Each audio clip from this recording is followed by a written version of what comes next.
যদি তোমাকে বলি তুমি যেমনটা ভাবো তোমার জীবন ঠিক তেমনটাই হয়ে যাবে, তুমি যেমনটা চাচ্ছ তেমনটাই হবে, তুমি অবাক হবে। আরও যদি বলি তুমি যেমন স্বপ্ন দেখবে তোমার জীবনটা ঠিক তেমনই হয়ে যাবে, তাহলেও কি তুমি আকাশ থেকে পড়বে? নিজেকে যেই স্থানে কল্পনা করো ঠিক তেমনই হয়ে যাবে। না, হয়তো বা কিছুটা অবাক লাগবে বা কিছুটা অবাস্তব মনে হবে, কিন্তু এটা সত্য, এটা বাস্তব। মানুষ যেমন স্বপ্ন দেখতে ভালোবাসে, যেমনটা ভাবে, যেমন স্থানে নিজেকে কল্পনা করে ঠিক তেমনটাই হয়ে থাকে। তার জীবনটা, তার সম্পূর্ণ জীবনটা ঠিক তেমনই হয়ে থাকে।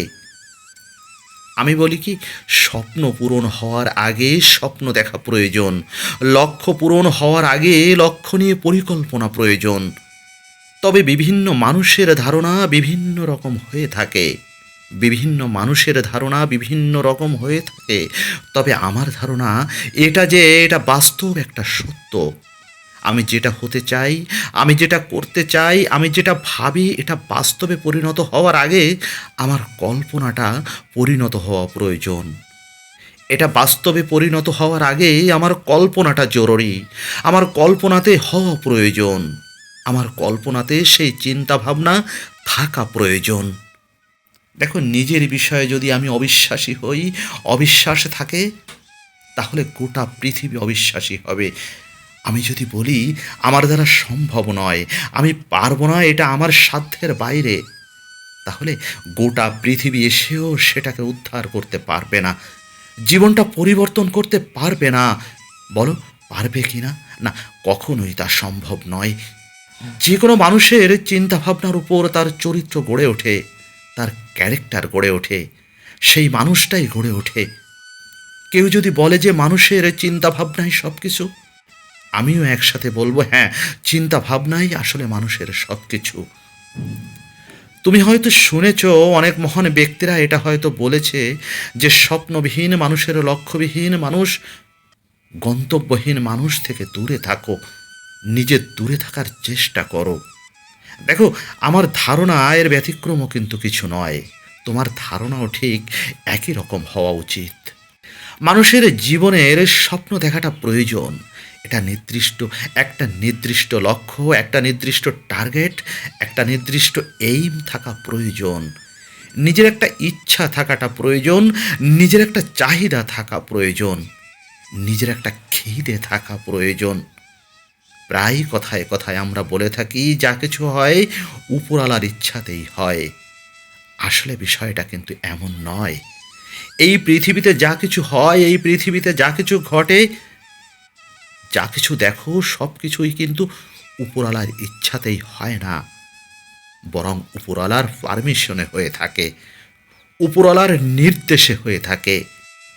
মনে রাখবে, খারাপ কিছুর পরিবর্তে ভালো কিছু আশা করা যায় না। মেহনত ছাড়া ফলাফল আশা করো না। অলসতাকে বেছে নিয়ে সফলতার আশা করো না। আমাদের খুব খারাপ একটা কনসেপ্ট আছে, আজ না হয় কাল, কাল না হয় পরশু, কাল থেকে সমস্ত কিছু ছেড়ে দিয়ে একেবারে নিজেকে রাতারাতি পরিবর্তন করে ফেলবো, একদম সব কিছু পরিবর্তন করে ফেলবো। আরে, সব কিছু যদি কাল থেকে হয় তাহলে আজ থেকে কেন নয়? কেন এখন থেকে নয়? কখনো কি এমনভাবে চিন্তা করা যায় না যে কাল থেকে নয়, আজ থেকে, এখন থেকে, এই মুহূর্ত থেকে শুরু করব?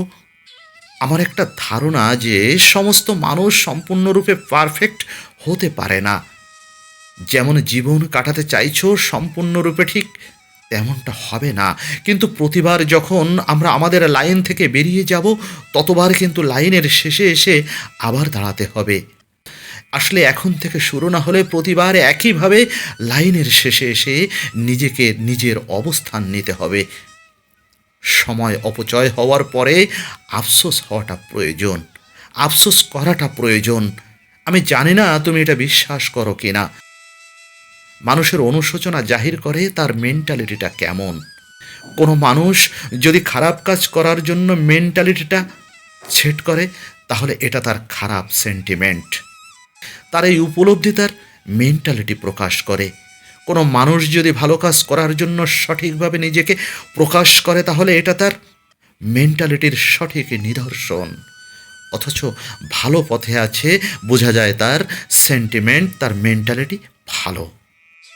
জীবনে অনেক সময় হয়তো শুনে থাকবে, অনেক সময় হয়তো বা শুনে থাকবে মানুষ বলছে, তোমার আশেপাশের মানুষগুলো বলছে যে এই বয়সে এনজয় করাটা গুরুত্বপূর্ণ, যাতে কিছু বছর পরে গিয়ে আফসোস না করো যে আমার হাতে সময় ছিল আমি এনজয় করিনি। হ্যাঁ, এটা একজন মানুষের ধারণা হতে পারে, তবে ধারণাটা একটু ভিন্নভাবেও তো হতে পারে যে আফসোস করাটার জন্য, যে আফসোস এটার জন্য হবে না আমি এই সময় এনজয় করিনি, বরং এটার জন্য হবে যে আমি এই সময়টাকে কাজে লাগাইনি।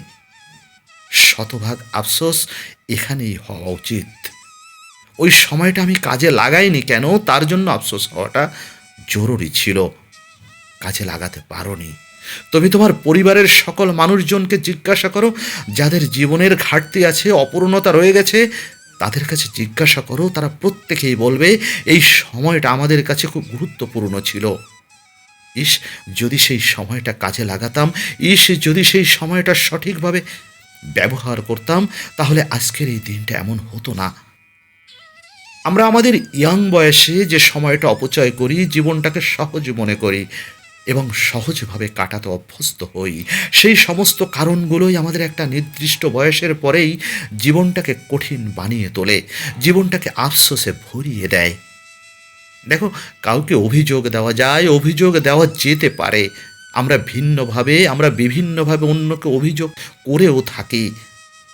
সেটা যে কেউ হতে পারে, হতে পারে আমাদের পরিবার, মা বাবা অথবা আমাদের শিক্ষক, যে কেউ, আশেপাশের মানুষজন, তারাও। কিন্তু একটা নির্দিষ্ট সময়ের পরে মনে হবে সব কিছু তো আমার নিয়ন্ত্রণে ছিল, আমার জীবনের বেশিরভাগ সময়ই তো আমার কন্ট্রোলে ছিল। তাহলে কেন আমি আমার জীবনটাকে নিজের মতো করে কাটাইনি? আসলে সিদ্ধান্ত তোমার হওয়াটা প্রয়োজন, যেহেতু জীবনটা তোমার। সময়ের সাথে সময়ের সঠিক ব্যবহার করাটা প্রয়োজন। যারা তোমার সময়টা, তোমার জীবনটা বিভিন্নভাবে অপচয় করতে চায়, তাদের থেকে একটু দূরে থাকার চেষ্টা করতে পারো।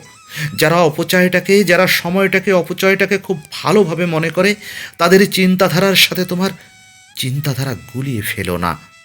মনে রেখো, মানুষ মন থেকে মজবুত হয় আর মস্তিষ্ক থেকে শক্ত হয়। প্রত্যেকের লাইফে একটা ডিসিপ্লিন থাকা জরুরি। মাঝে মধ্যে মনে হয় ডিসিপ্লিন মানে একটা বোরিং। মনে করছো আমার যখন যেটা ইচ্ছা করে তখন সেটা করে ফেলবো, বিষয়টা এমন নয়।